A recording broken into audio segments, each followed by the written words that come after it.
Hi, everyone. I think I have a camera problem today, so that's okay. You won't be able to see my happy face. This week, we're supposed to study sequences. Also, there are some problems that are probably counting problems, which should be okay. Another announcement. So, the official math counts for this year, for this school year, will actually begin very soon. And the chapter competitions will be on February 17th, which is a Thursday. And your school may have your coach selecting students. They will probably conduct a school competition in order to select up to 12 students going to the state. Chapter. I'm sorry, going to the chapter. So I'm the current coach at our local school, Bullis Charter in Los Altos, California. I do plan to give some past school competition practice exams to our students here. So if you are interested in that, I can certainly post the same past school competition problems into our classrooms for you to practice. But remember, Mathcounts really kind of prize the speed and accuracy. Every year for the 30 problems, I would say 20 to 25 are fairly easy, but you have to do them very quickly and hopefully do not make any mistake, which is very challenging. The last 5 problems might be a little bit, just kind of a little bit more time consuming, depending on whether it's school competition, chapter, or state. Higher the level, the problems tend to be harder, of course. So in order for you to just at least do well during the school competition, in order to go to the next level, which is a chapter, you better do a lot of practice problems for the school competition. So if you do just want to participate in your school's Mathcounts team, it will be a good idea from now for the next month, do a lot of practice exam problems from the past. So I will probably post about 10 older school competition problems into the classroom so that you can just practice. And of course, the answer solutions will be posted. I will just post both the problem and the solution at the same time. Because we will not be able to discuss any of those in class. So you have to check your own answers and try to just build a plan. Say, I do this every other day or every 3 days. Try to do all of them before the whatever date that your coach has selected for your school, okay? So practice is very important. Okay. By the way, I've already opened the Russian geometry, which is a proof-based geometry class, which will start on January 3rd. It will run for about 30 weeks, all the way through next summer, the whole summer. I think the last week will be in mid-August. So this is a very unique geometry class. It won't be free, it's a paid class. But the thing is that I designed this class primarily for my own kid. I taught this class last summer not last summer, but summer in 2020. My elder son who is 7th grade now. At that time, he just finished his 5th grade, so he did not, although he's not that bad in geometry, he did not take that class seriously. So this time around, I want my own son to study real Euclidean geometry very seriously with me, because you will not be able to find any such geometry class, I believe, in the whole United States. Schools are certainly not teaching such a classic proof-based geometry. And in those after school actual curricula, those kind of classes, they do not teach this either, because in America, AMC or AIME, you don't need any proof-based geometry. However, if you go to the next level, which will be the JMO, the Junior Math Olympia, and next level, which will be the AMO, and ultimately, of course, IMO, all those Math Olympia just competitions will require you to work on proof-based geometry problem. In fact, in my view, those are the only real geometry problems.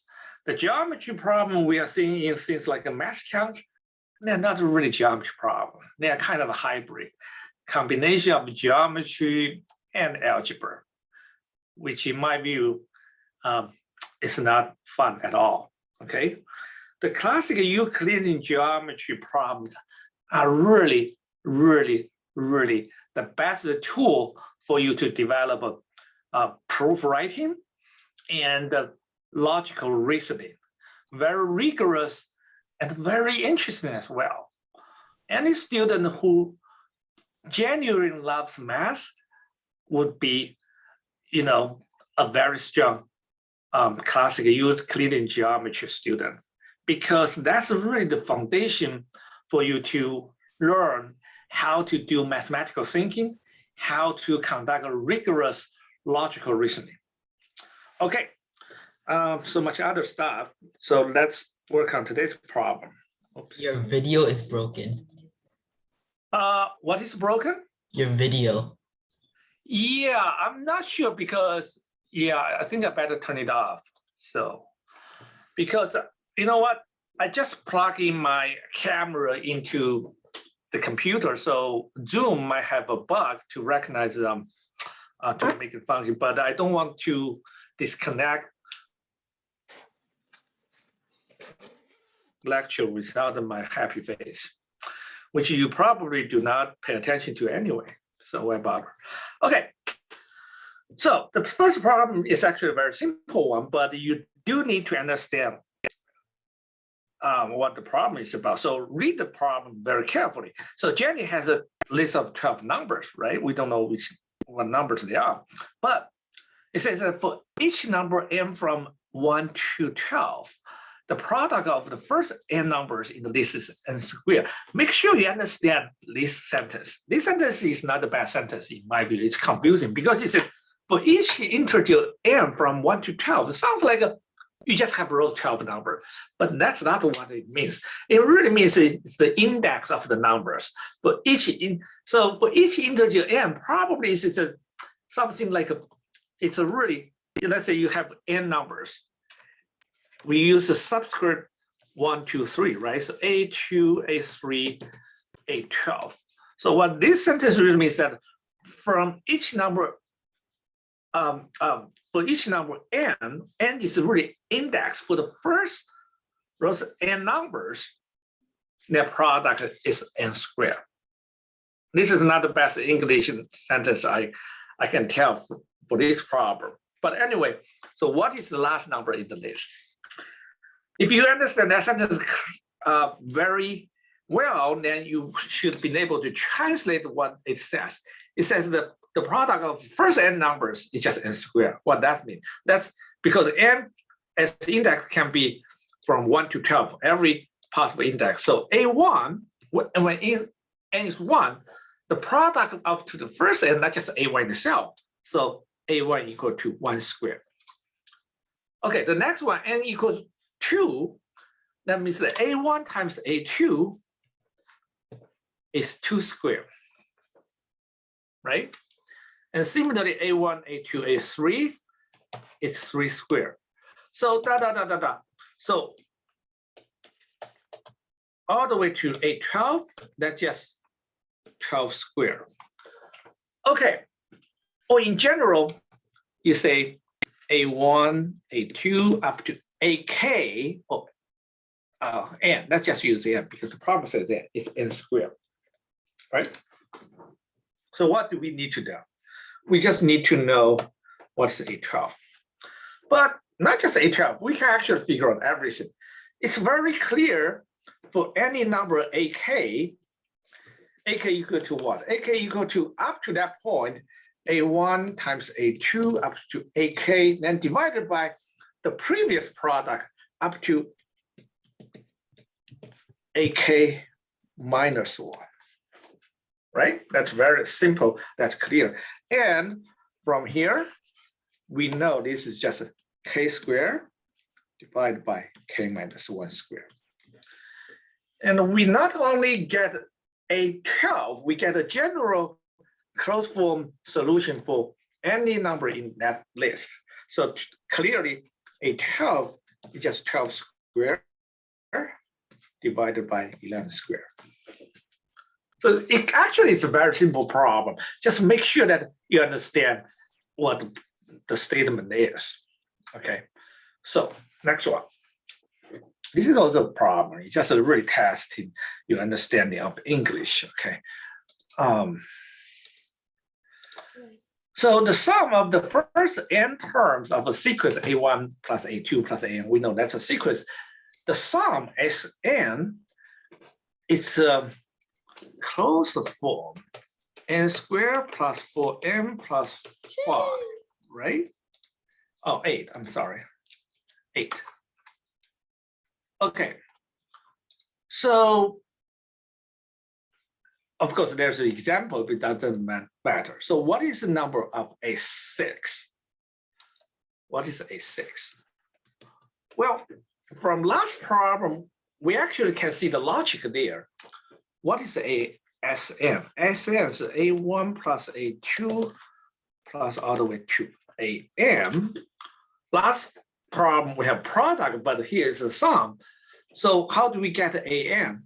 AN is clearly the total sum at that point, subtracting the previous sum, which is Sm minus 1, right? Because you can clearly see Sm minus 1 is the same thing, but without the last n. So this is up to n minus 1. Of course, you're subtracting the second one from the previous one, you just get that extra term. That is clearly the general solution for AN. And now we just want to get S6. So clearly that's just A6 minus S6 minus S5. And we do know what is S6. That's just 6 squared plus 4 times 6 plus 8, subtracting 5 squared plus 4 times 5 plus 8. And you know how to do the math. So clearly, that's also a very simple problem, but make sure that you are very comfortable working with the sequence and either the summation in this problem or the product in the last problem, those actual algebraic representation of some certain things. If you feel comfortable to manipulate things like this, or in the previous case, it's just the product k squared divided by k minus 1 squared. So it's always something like that when you work with sequences. So another very simple problem for today. The next problem is much more challenging, and probably we'll spend bulk of today's time on this problem. Okay, so each of the integers 1, 2, 3 to 16, they are written on separate slip of paper, each one. So you have 16 slips. So Jillian will randomly, now call it Jill. Okay, cool. Just randomly just draw slips from the pile. Read the problem very carefully without replacement. Well, that means that once you draw one, you don't put it back. So there are 16. Every time the total remaining sleep will be one less. So it just keeps drawing until two of the numbers. Okay, read the problem very carefully. Two of the numbers she has drawn from pile have a product that is perfect square. That means that if you get two numbers out of row 16 and their product happens to be a square, then game over, right? So what is the max number of slips that she can draw without obtaining a product? That means that before the game over, how many slips she can draw, so that she won't get a perfect square that is a product of just two, not three, not one, but just exactly two numbers. Where shall we start? This problem, a lot of words, but the idea after description, explanation, you should understand the idea or the nature of the game. But how shall we start? This is actually a very important step in this problem, because you need to set up a kind of working strategy for this. So just think about it. We have 1, 2, 16. We just keep getting each of them out. And whenever we have any of those two whose product is a perfect square, then the game is over. For example, if we get 1 and 16, right away, the product is 16, so game over. Or you can get, say, 4 and a 9. 4 times that, that's 36. 36 is 6 square, get over. So how shall we start? Can we just randomly try? Which one looks bad, won't give us anything? Maybe 7, right? 7 is because from 1 to 16, you only have two numbers that have a factor of 7, which is 7 and 14. So that's kind of, they won't be able to work with another product. Why? For example, 7, if you get 7, the only way to get a perfect square that has a common 7 is to get another 7. It's not enough you have 1 7.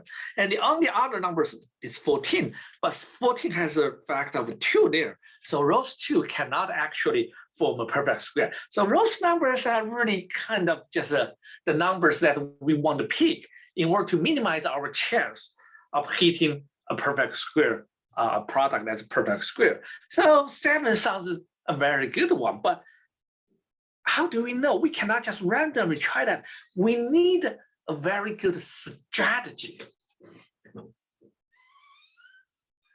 This problem seems like you need a strategy and you need some micro strategy, and eventually you can get there. But where shall we start? Okay, so there are 16 numbers. And the nature of the problem, say, you want to avoid any perfect square. That is just product of two numbers. So make sure that you read such information very carefully, because very often a strategy lies in such information. And of course, such information is problem specific. Each problem may have something that is unique for you to take advantage of. Where is a good starting point? Well, we certainly need to do some trial and error kind of thing, because this is not a conventional math problem where you have a general equations or strategies. This is kind of just like a casework. We have to break things down, try to do things. Okay, that's one important information that you should take advantage of. This perfect square is just the product of what? Of two numbers. It's not say you have multiple numbers all multiplied together. Like I say, if you have 2 times 3 times 6, 2 times 3 is 6, that's 6 squared. That's also a perfect square. Or you can keep times 9 times 16 will always give you a perfect square. But the perfect square is the product of exactly two numbers. What does that mean? That means that this perfect square will be relatively small, will be well bounded from the up. Why is that? Because we got 16, that's the max. And the next largest number is 15. So it doesn't matter, you just need to consider up to this product, right? And this is not even a perfect square. And if you do say you have 16 square, that's just 256. So at max, you only have 16 such perfect squares to begin with, because the product is made of only two numbers. That gives us a good way to think about it. We just want to consider what perfect squares we need to avoid along the way. And clearly, you have 1 square, 2 square, 3 square, up to 16 square. But 16 square apparently cannot be there. So the next one is 15 square. But you can see that in order to get 15 square, that's actually the only way to get there. So that is not the way. If 16 times 14, this will be actually one less than 15 square. Everybody knows the powerful 15 plus 1 times 15 minus 1. That will be 224, which is one less than 15 square. So actually, this one is not even there. So actually, we only need to consider up to that many. Well, then you can certainly break down things to see all those perfect squares. How many of them can be actually made of two numbers? It's the product of exactly two numbers between 1 and 16. So we want to eliminate all of those because we can quickly knock off a lot of things that we don't have to worry about. So 1, apparently, it's not actually a product of two numbers, so it's not even relevant. 2, no, it's 2 times 2. That's the only way. No, that's 1 by 4. So this one we need to consider. Okay, how about 3 square? 3 square can be 1 times 9. So this is also what we want to avoid. 4 square, 16. It could be 2 times 8 or 1 times 16. We have 16 right there. So 4 square is also something we want to avoid. How about 5? 5 square can be only 5 times 5 or 1 times 25. No, that's not going to make the cut because we cannot have 5 times 5. And 25 is too big. So this one will be knocked out. How about 6? 6 can be, well, 1 times 36, 2 times 18. 18 is too big. 3 times 12, that will work. And 4 times 9, that will also work. So 6 square is certainly something we want to consider. 7 square, as we mentioned, there's no way to get 7 square. So this will be crossed out. 8 square. 8 square, that's 64. 2 times 32, that's too big. But we can 4 times 16, right? That is possible. So 8 square need to be there. 9 square. 9 square, 9 times 9, no. Then the next one is all 3, so no, 9 square won't work. So we can cross that out. 10 square. 10 square is 100. You can easily check there's no way to get just 2 numbers because only 2 and 5, right? If it's a 4 times 25, that's just too big. And there's 10 times 10, it doesn't work. All the others, so this will be crossed out. 11 clearly won't work, so we'll cross out. 12. 12 squared is 144. It's so close to 16, so it's not that difficult to verify. 12 is only 12 times 12. You cannot do anything about it. So this will be crossed out. Cross out. And 13, that's clearly not going to work either. So we clearly mark out. 14, as you can tell, that's just too big. The maximum you can get is 16. So there's no way you can find two numbers in that list to make 14. So this will cross out. So all rows cross out, we don't have to worry about it.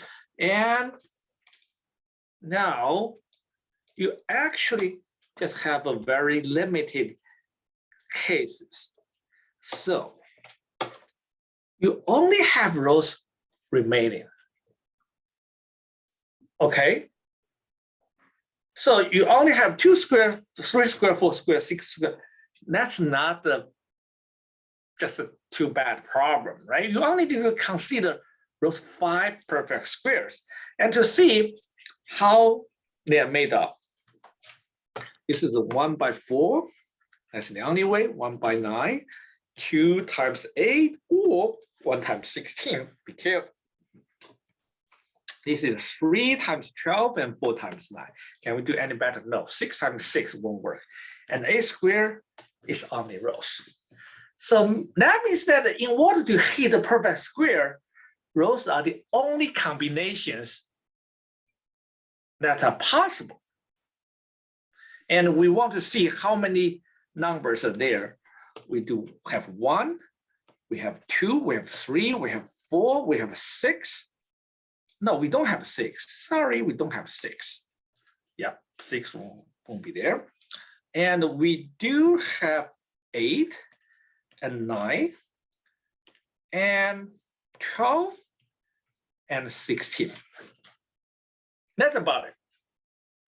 So only when you select those numbers, they can possibly pair with another number to make a perfect square. So we took just tremendous effort to come to this point.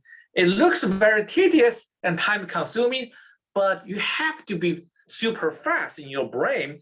That's why you need to be very, very solid about the number sense. Do all this. Of course, we took a lot of time to write it down, but when you do it, you have to do it very quickly in your brain. So only those 8 numbers can possibly give you a perfect square product. That means that all the other 8 numbers, like 5, 7, all those can be freely selected. They will never give you a problem, right? The problem asks you, what is the max number? So it means that you try to pick as many numbers as possible. So all those, the other 8 numbers, you can feel free to select them because they will never give you a trouble. Now, the question remains, for these 8 numbers, how many we can choose before we actually hit a product, a perfect square product. So that means that out of all those combinations, 1, 2, 3, 4, 7 combinations, you want to choose some number that will give you least possibility of making a conflict with another number, right? So if a number, Rose number appears very often like a 1, that's not a good one to start with. Because once you have 1, all the other 4 cannot be there, 9 cannot be there, 16 cannot be there. So we just want to kind of list the frequency as a guidance to see how we'll play this game. So let's list all their frequency. 1, we have 1, 1, 1. It got 3 there. Isn't 12 squared 9 times 16? What? Isn't 12 squared 9 times 16? Oh yeah, sorry. Yeah, 12. Right. You're right. Sorry, I made a mistake. See, thank you for. We do have 12 there, but it's still the same 8 rows numbers. we do have 12 squares. Let's just add one more pair. 12 square, yes. Thank you for correcting me. Okay, the logic is still the same. So we have to check 2, it's just 1. Yeah, we have now 8 pairs. So that's a good candidate because they only have 1. 3, once again, you have 1. And 4,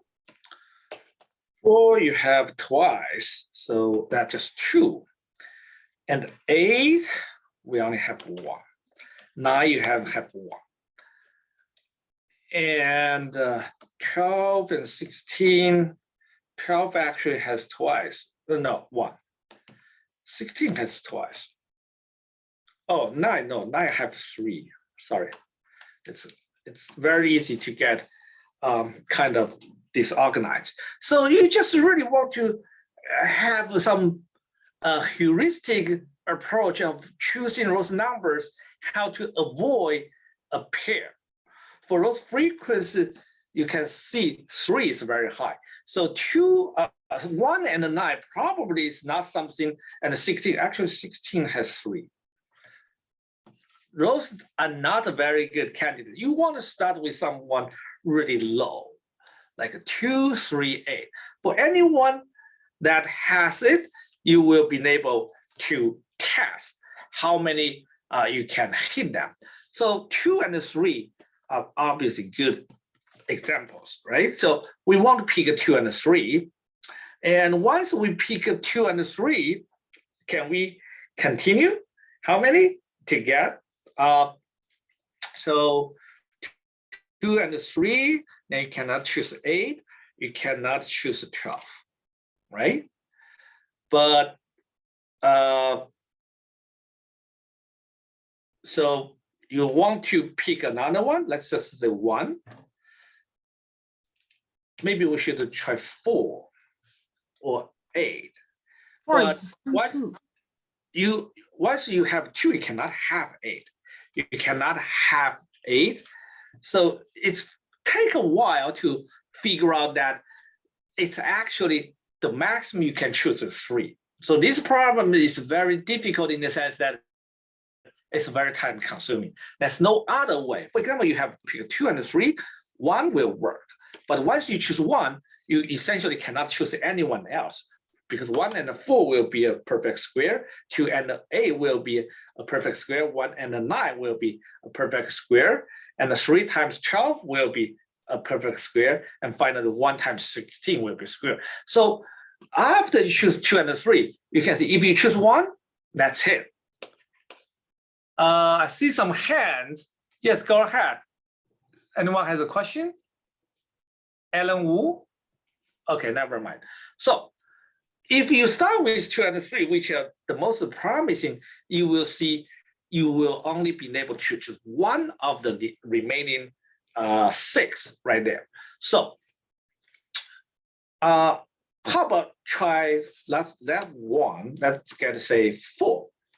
We get 4. Right now it's working, right? 3 numbers. But it's not difficult to see that after you choose 2, 3, 4, you cannot get any other numbers in order not to hit a perfect square. So again, 4 is also 3. So it starts with the most promising one, and no matter which path you will take, you will see that you can actually only pick 3 digit numbers from those 8. Once you get the fourth one, you will hit a perfect square. It's actually, in order to prove this is very difficult because there's no, it's just kind of, other than enumeration, you really cannot prove that this is the correct answer. But we just follow a very promising guidance, right? You try the least complicated numbers. Of course, if you try the most complicated numbers, which may not be too bad, it just takes about the same average. Say if you pick 9 and 16, they cannot go together. 9 times 16, as you mentioned, that would be 12 square. So 9, 16 cannot go together. If I say took 4 and 16, that will also immediately conflict out. So the problem is that there's no easy way to prove that the 3 is actually the smallest number. At least there's no very quick way. But if you start with something like a 2 and a 3, you quickly realize that no matter how you choose the next one, that will about it. That will be about it, because and the others will. The other thing is that you can actually choose at most 4, right? Because we have a pairs and 1, 2, 4. Yes, a pairs. So rows A numbers will only allow you to choose 3. That's the answer to this problem. I feel this problem actually in Mathcounts could be very time consuming. I don't know which year this was from, whether it was from a Target or a team run, but this was indeed very time consuming. And I cannot think of a better, more promising way for the logic. Otherwise, you may spend a lot of time just trying randomly, and you still don't know where to begin with. Okay, this is a difficult problem. Okay, so next one. I thought the answer to the last problem was 11 because you had to add the other 8. What? Say it again. Louder. I thought the answer to the last problem was 11 because you had to Yeah. add the other 8. Yes, of course. Of course. That's the obvious. I did not say that, because I already said that you can first choose rows 8. So after that 8, you can only choose 3. But the idea is that because rows 8 will not have any impact, but they are huge source of distraction. So the current strategy that we adopted was exactly to separate such a truly distraction from what we need to focus on.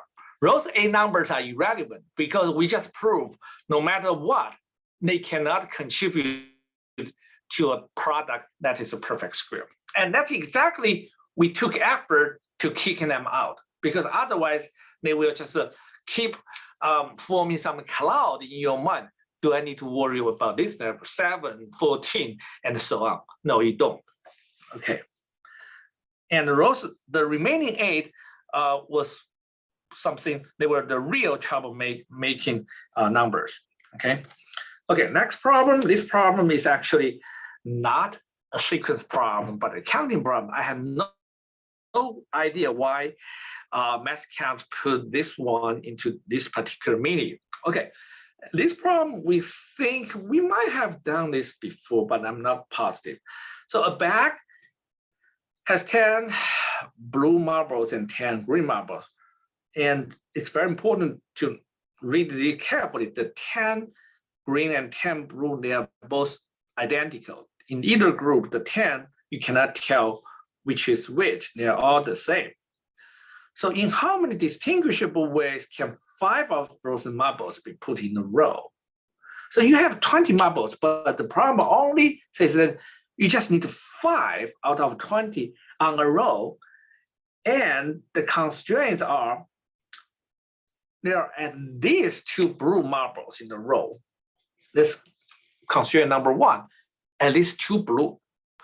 Now, constraint number 2, every blue marble is next to at least 1 other marble. This is really a counting problem without any doubt, right? So we have 5 slots. We have 10 blue. We have 10 green. Oh, I should write this in green to make, oops, green and 10 blue. What will be the best strategy for this counting problem? We want to find 5 out of rows 20 in rows 5 slots And all the constraints is about the blue one. We need to add these two blue one, and each blue will be next to another blue. In other words, you cannot have a isolated blue, which is either only has one neighbor or has two green neighbors. What is your, after reading problem, this is something you need to develop.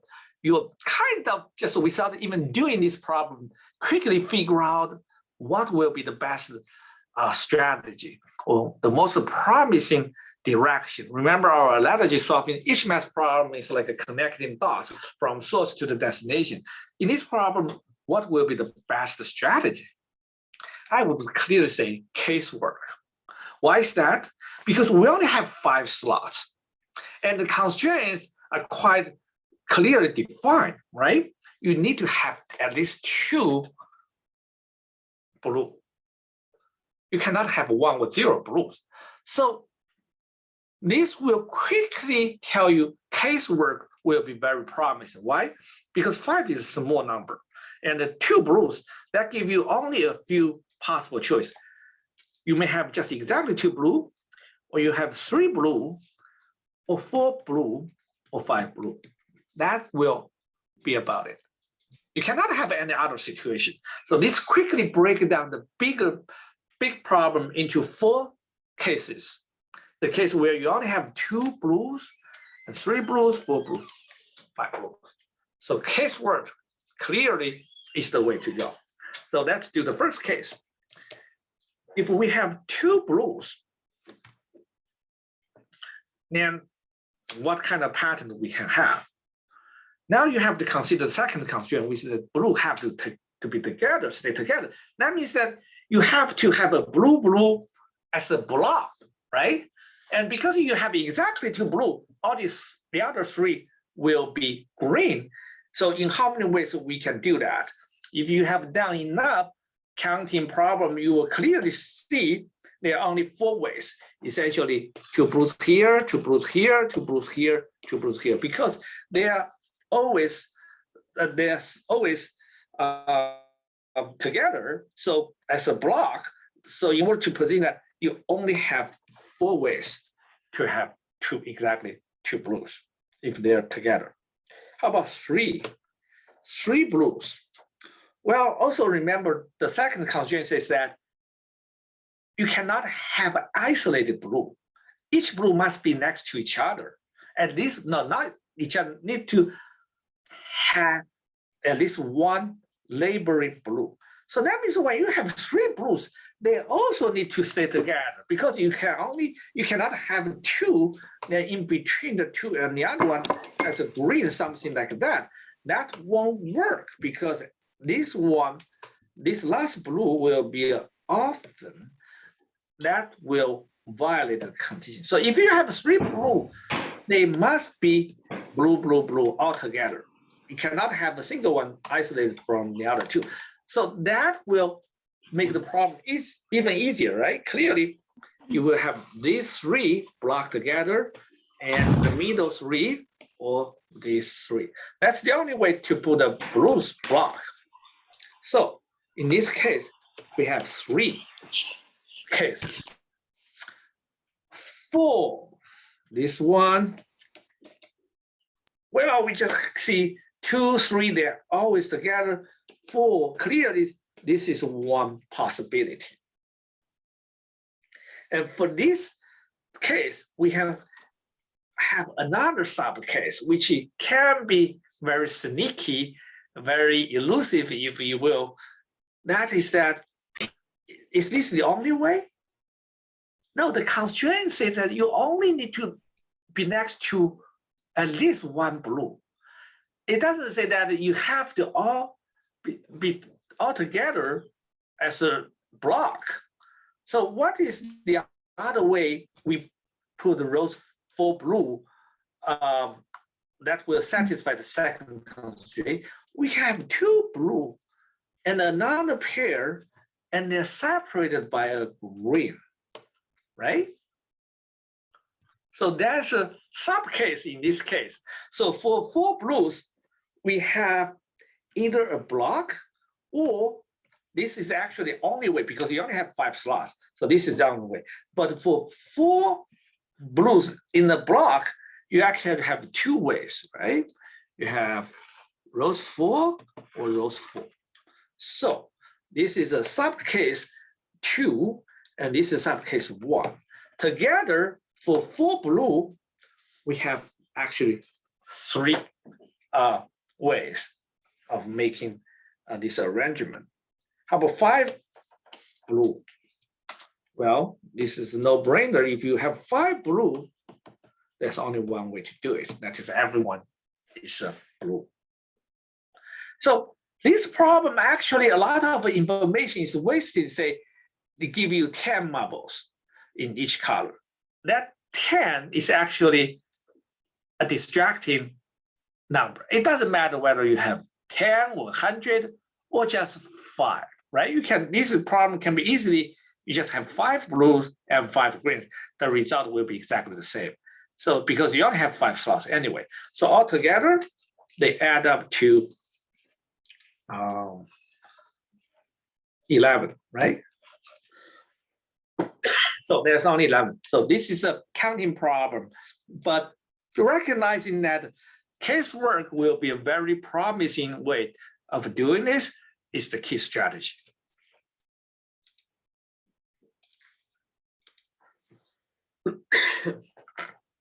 Okay, problem number 5. What is the smallest 4-digit whole number divisible by 9? Wow. When you read this sentence, you immediately realize what? This is a number theory problem, right? Divisibility is just very important and very actually in our middle school math, it's very simple one because you only need to know certain rules. What is a divisible by 9 number? The sum of all its digits must be a multiple of 9. Everybody should know that fact. If you don't know that, then you are not ready to really do some serious math competition because this is a very, very fundamental result. Divisibility test, and divisible by 9, it's really just about the digits, the sum.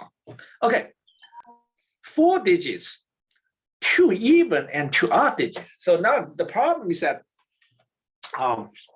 you need to find a 4-digit number that satisfy a few conditions. The first condition is the minimum, so smallest. So you want to find that one, but this is not a real constraint per se. This is the goal. But anyway, we need to consider that, the smallest. And 2, divisible by 9, that means that summation of all the 4 digits, let's just say A1, A2, but we can use A, B, C, D, that's better, B, C, D. The summation is a multiple of 9, so divisible by 9. I mean, freely using some standard math notation like divisible by 9, we use 9 and this vertical bar to noting that, and sigma is of course the summation, so divisible by 9. And another constraint is that for the rows 4, you need to have 2 even digits actually, and 2 odd digits. That is an interesting constraint. So where shall we start?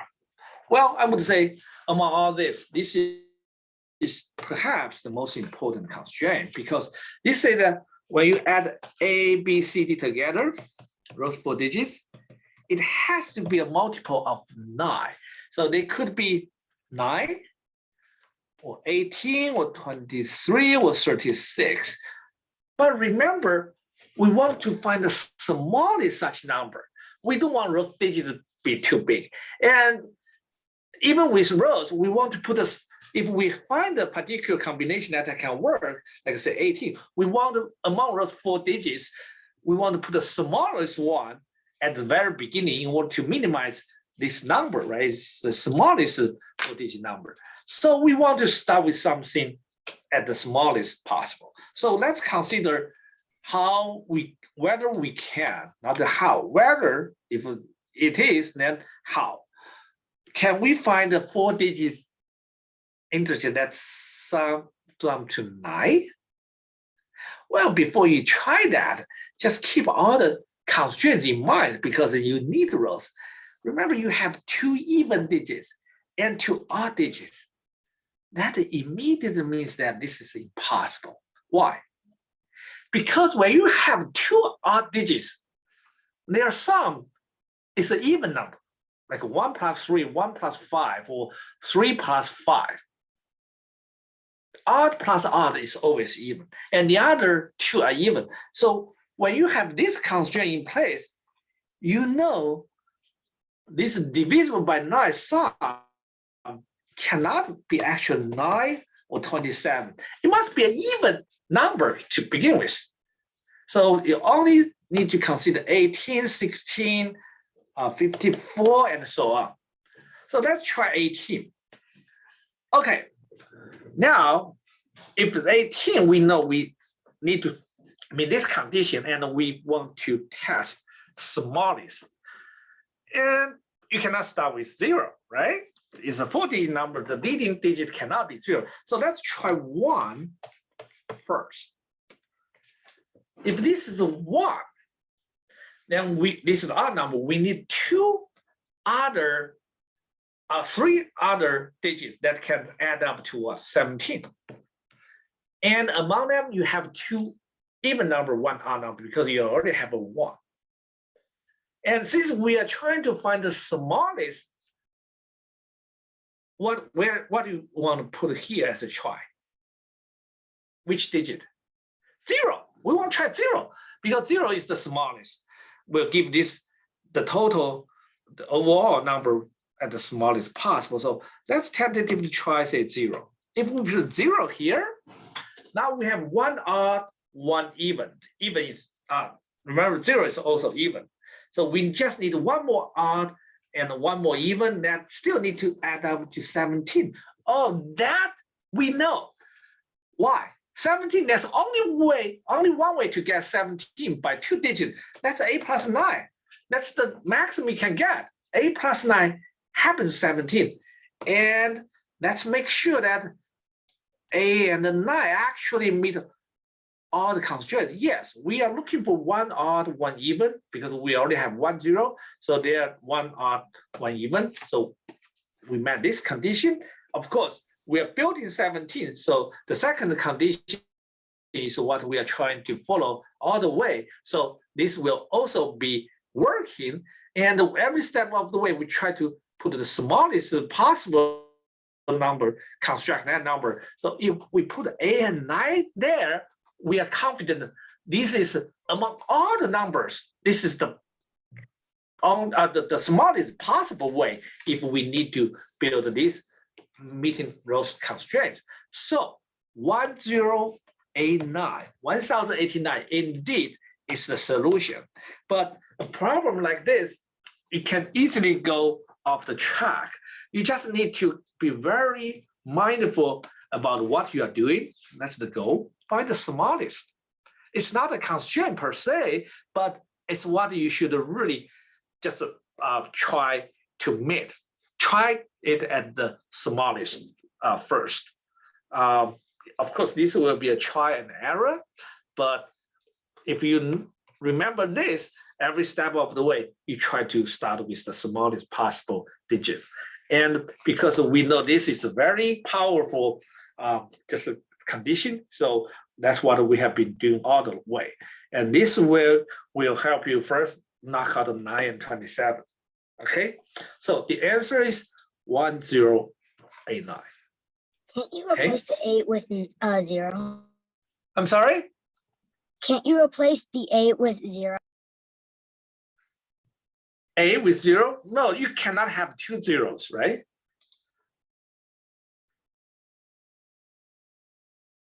Can't you? Isn't 0 an even number?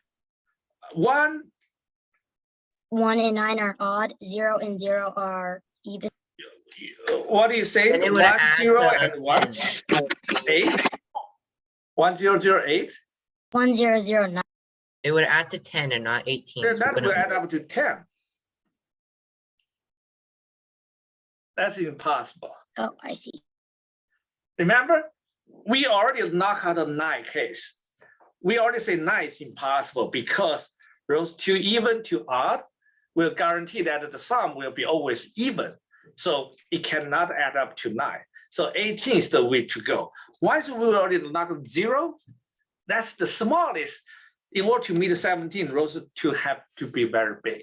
So unfortunately, 1008, but you have 3 even numbers there. But 1009 is not divisible by 9. But good question. Okay. Well, this actually made a good point. For every problem, it's important that you consider all those constraints at once. Otherwise, if you say just like you did, you forgot the other constraint, it needs to be divisible by 9. Of course, eventually you will find it out, oh, this doesn't work. But along the way, you might have waste some of your precious time during the math competition. So it's just like you are designing a just complicated machine. You need to keep all the conditions and constraints in your mind. You cannot just consider some, then later on check on the other. It will not just get it across, but you are wasting your time there. Okay, last problem. Oops. So what positive 4-digit integers has thousands, hundreds add up to tens, hundreds, tens add up to 1 digit, and tens and the 1 add up to this is a circular thing, huh?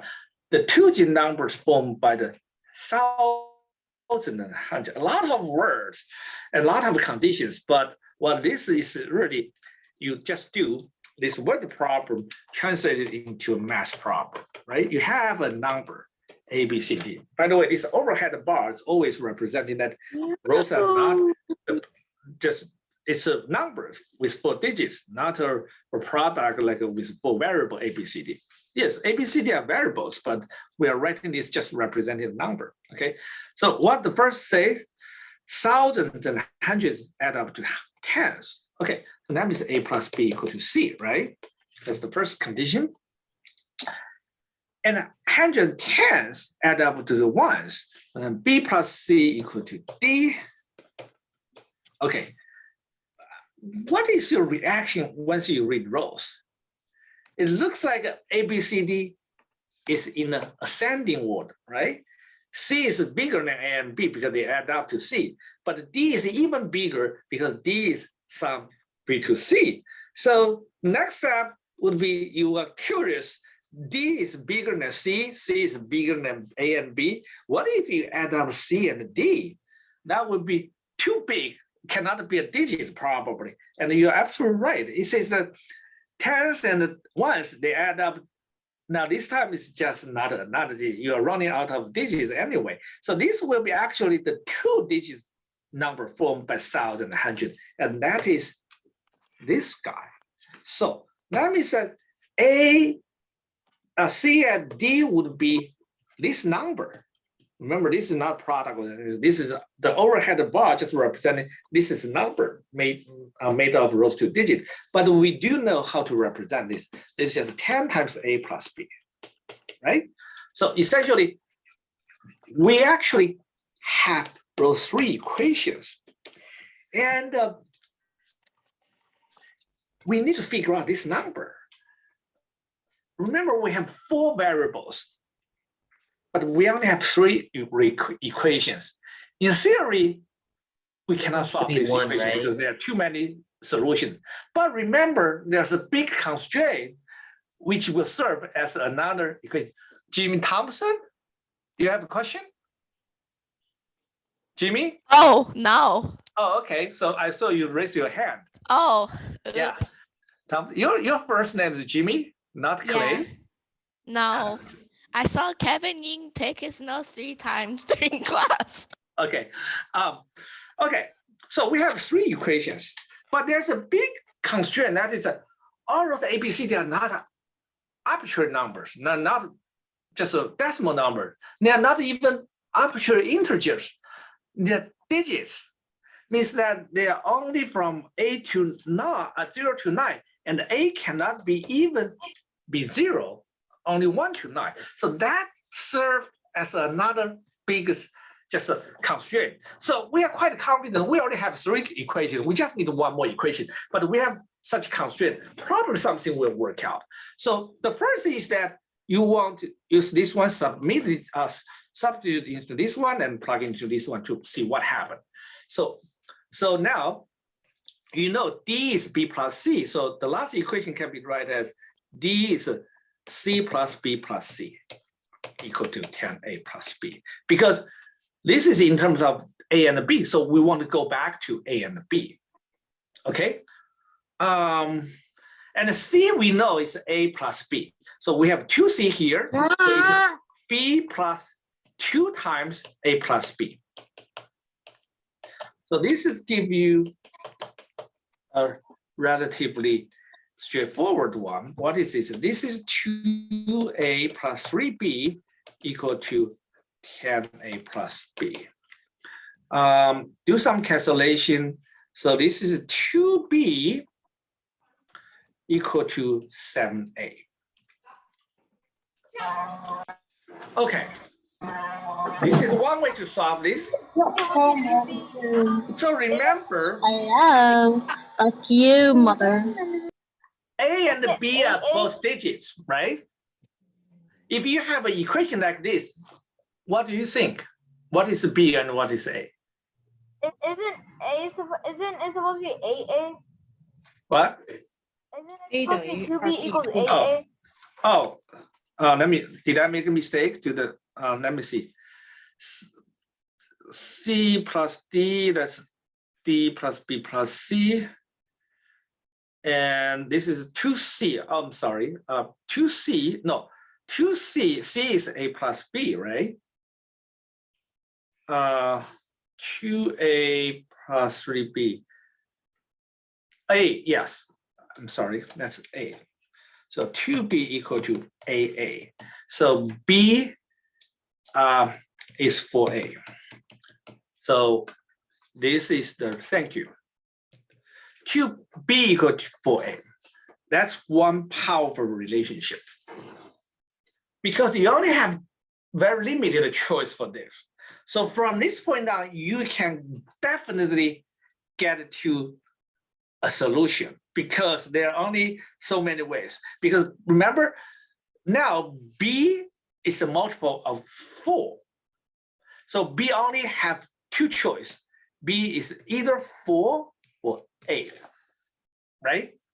And you can just plug in, if B is 4, then A is 1. 1 and 4. And Isn't it 1 if and B is 2? A, then it's Yeah, it's supposed to be 1 and 2 2. and A. But is that actually a good way to solve this problem? If B is 8, then A would be 2. Yeah. Right. So if you want to test this one, you can certainly test to see if it works. For example, if B is 1, B is 4, A is 1, then what do you get? C got 5, right? But if it's 2 and A, we have a problem because C is A plus B, and then in that case, C would be what? 10. C would be 10, but 10 is not a digit.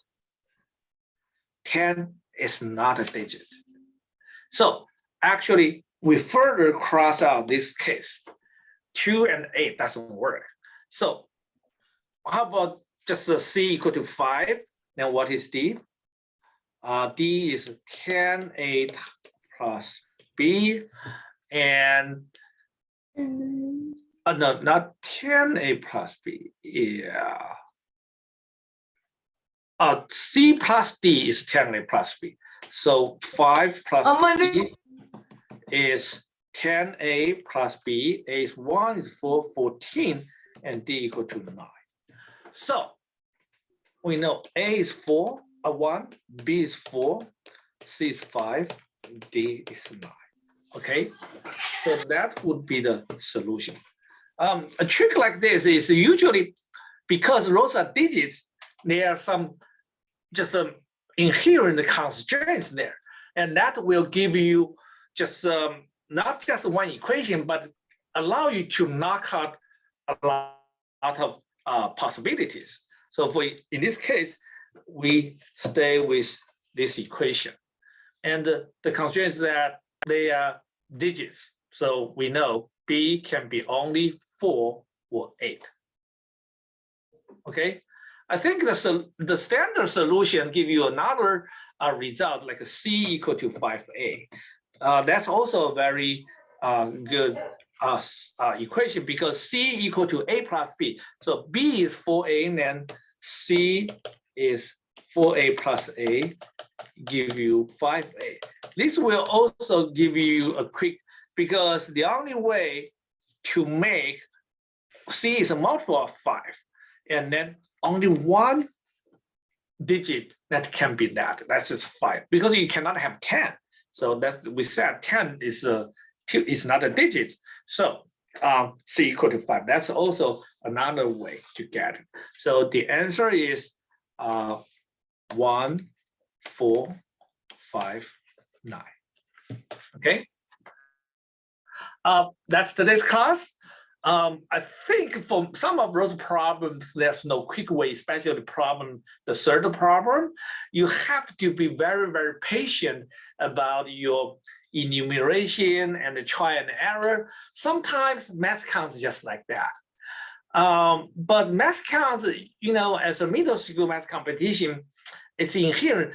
Those are more like a game, like a puzzle, right? It has a lot of math in it, but it's a really puzzle problem.